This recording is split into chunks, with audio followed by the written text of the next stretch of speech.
An off-grid Highland cabin on the edge of a Scottish loch. No internet, no electricity, and no plumbed water. Just two souls seeking solace in a quiet place.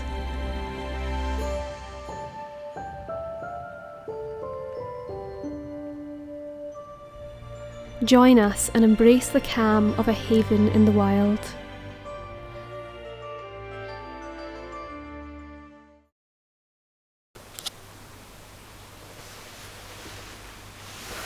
Good morning.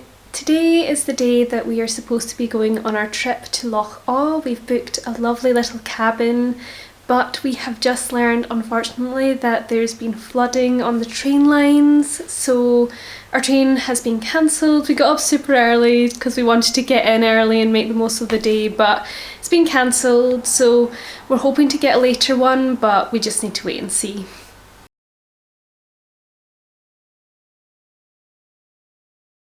We began our journey from Glasgow Queen Street Station and took the open-bound West Highland Railway line, said to be one of the most beautiful in the world.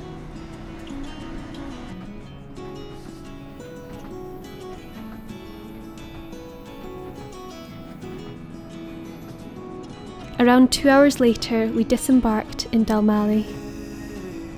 Heard you want to leave this place where we grew up, this old town, just put it all behind. Remember you and I would always find somewhere to hide when we were kids, so we could see and hear the water run. The river's gonna cry when you're gone.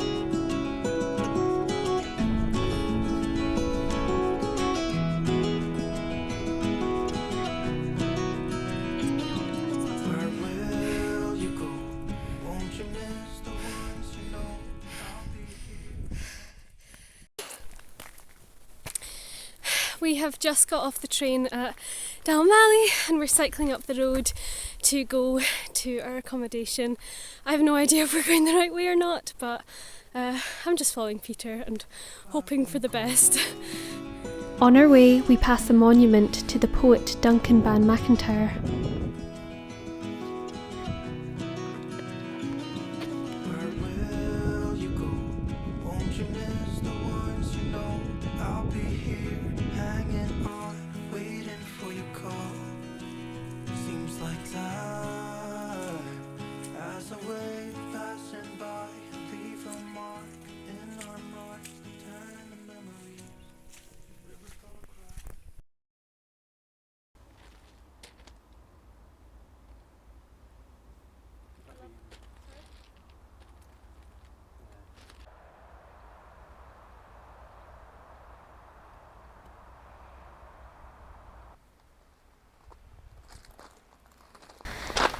We arrived here a wee while ago now.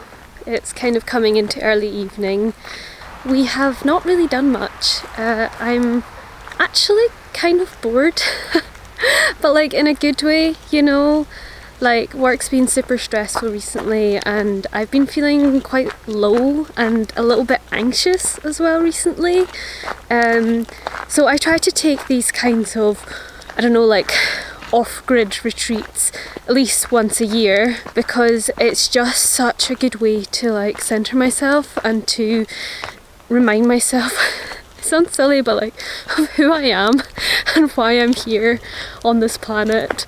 Sometimes I feel like I'm overthinking it. Sometimes I feel like I'm putting a lot of pressure on myself to have a big purpose. It's also so easy to get disconnected from the internal sense of purpose that many of us have, and that doesn't have to be anything grandiose. Like, you know, it can be something simple, the purpose that we have, but it does have to align with our personality and our temperaments and our interests, at least to some degree. Otherwise we'll end up feeling disconnected from ourselves and just downright miserable. So this is a really good way to, sorry, my arm is so sore. Oh my goodness, sorry. So, connecting with purpose. I think that I spend too much time on social media. I talk about this a lot. A lot of it can't be helped. I work in social media for my job and I have to keep up with the news and politics. it's so important because of that to switch off. And this place has no internet, and it's in the middle of a very beautiful place. So basically we got here, we were very tired, we just found a place to put our bikes and got ourselves just a bit sorted out, settled in, you know. And then I kind of like I found myself just wishing that it was dinner time already because I didn't know what to do. So we sat outside for a bit and had some tea and just allowed ourselves to just kind of take in the view, take in our surroundings and settle our souls into the place that we're in. And then I just started to write. It's what I love to do. Writing, it's what I've always felt very passionately about. Even when I've doubted my purpose in many other ways, I've never doubted that writing is a big part of what I'm meant to do. When I go somewhere where there's nothing else to do, that is what I gravitate towards. And that is why going off grid and not having the automatic things to reach for, the stimuli to reach for, it just really helps to reconnect with purpose. So yeah, if you are struggling to connect with what your purpose is, or you're kind of feeling like you've lost connection with yourself and what your true interest is, and like I said, this doesn't have to be some big thing. It might just also be, I don't know, you're a busy mum and you've forgotten what hobbies you enjoy, for example. But it is important that we enjoy life. It is good to enjoy life and have a positive, even if it's a small, impact on those around us, and yeah, to do things that make our hearts sing. So if you are looking for a way to do that, taking some time off grid, somewhere in the middle of nowhere with no internet, is a really good place to start.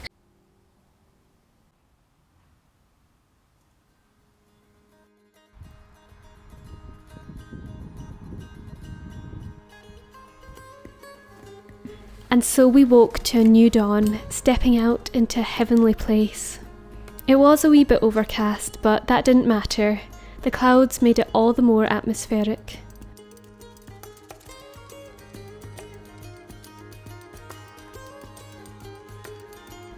In case anyone is curious about the facilities, there was a composting loo and an off-grid gas canister powered shower.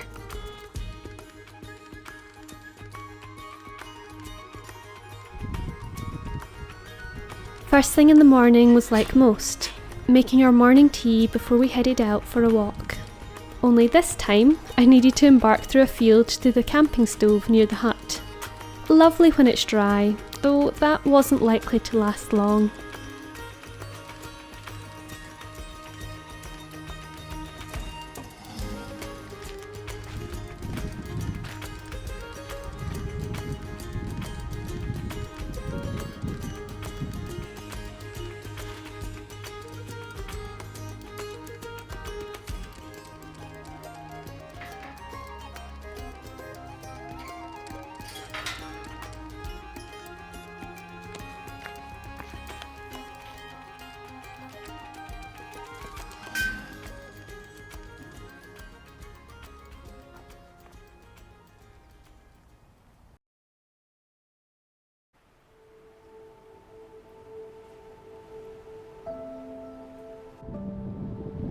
As is Scotland's nature, the weather soon turned, but our walk was not cancelled. An old Scottish proverb says that there is no such thing as bad weather, just the wrong clothes.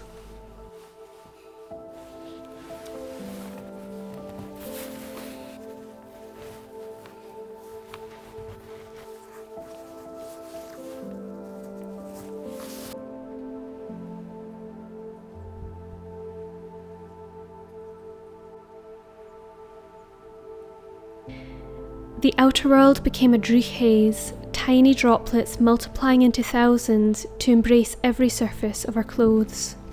We walked on, along the military road, through bogs and over hills devoid of human life. It was so quiet, but for the gentle rain and once dry paths brought alive, transformed into streams.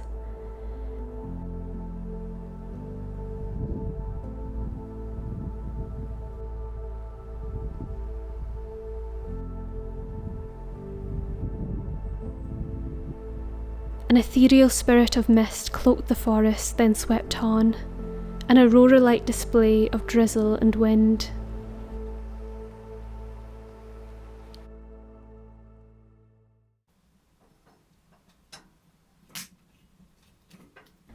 Back inside the cabin, all was still but for the crackling of the fire.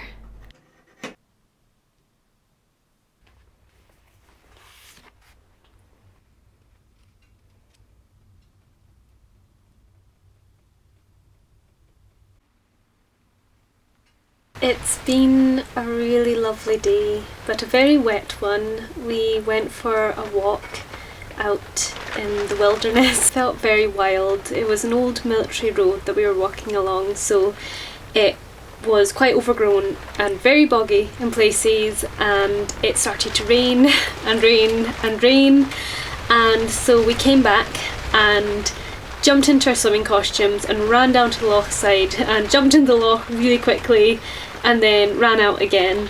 I didn't film it because it was raining. It felt kind of crazy, but also really wild and freeing and just good for the soul.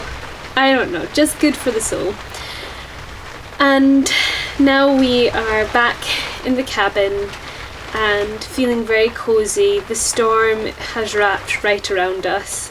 I feel like I'm in this kind of little contented bubble of warmth and calm and light, and there's the dark, wild storm outside. I don't know if you can hear it, but I don't know, it feels like a slightly warmer and drier tent with a fire, but we're still so close to it because it's just one little pod.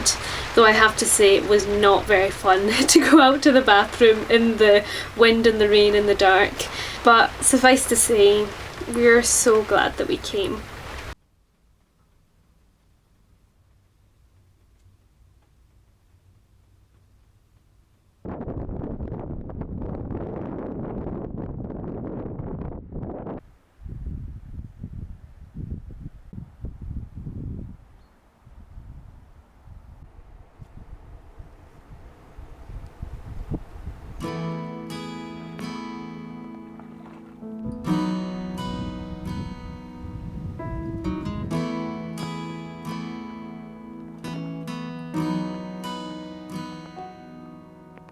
Come to the water where you will find peace. Take a step into the river, get down on your knees. Come to the mountain while taking in the view. You will find that life is greater than you knew. When you go through the storm, I will hold you, keep you warm. When you stay in the night, I will shelter, I will fight, I will fight.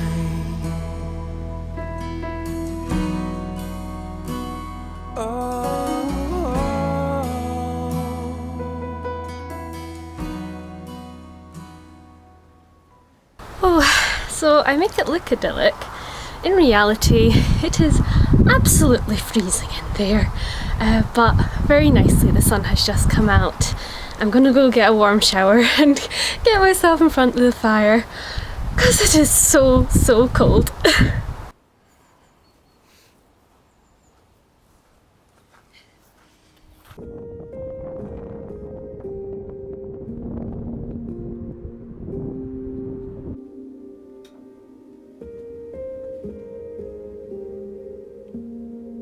I was just saying to Peter that I feel as though I have a civilised self and a wild self. And the civilised self goes to work and wears makeup and more or less keeps time, has routines, and then the wild self goes wild swimming in lochs and showers with hillside views and forgets what the time is and has messy hair and sleeps an awful lot more. I feel like the wild self is happier, but also we need to live, and so the civilised self is necessary, sadly. Does anyone else feel like this? I don't know if it's a bit mad.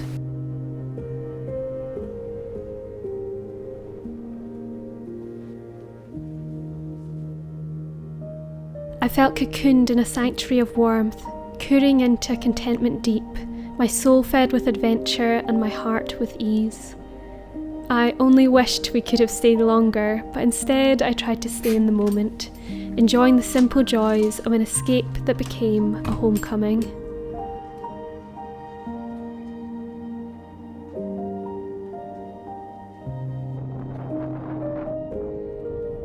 Give me an aesthetic shot of me eating noodles.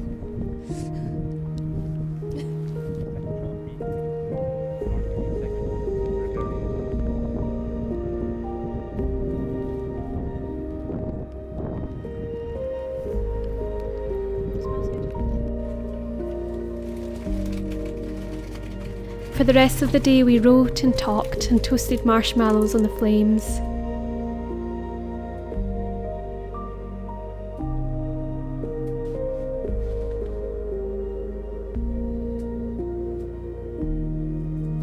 Inspiration flowed easily in this place, and a flock of wild birds came by for a while.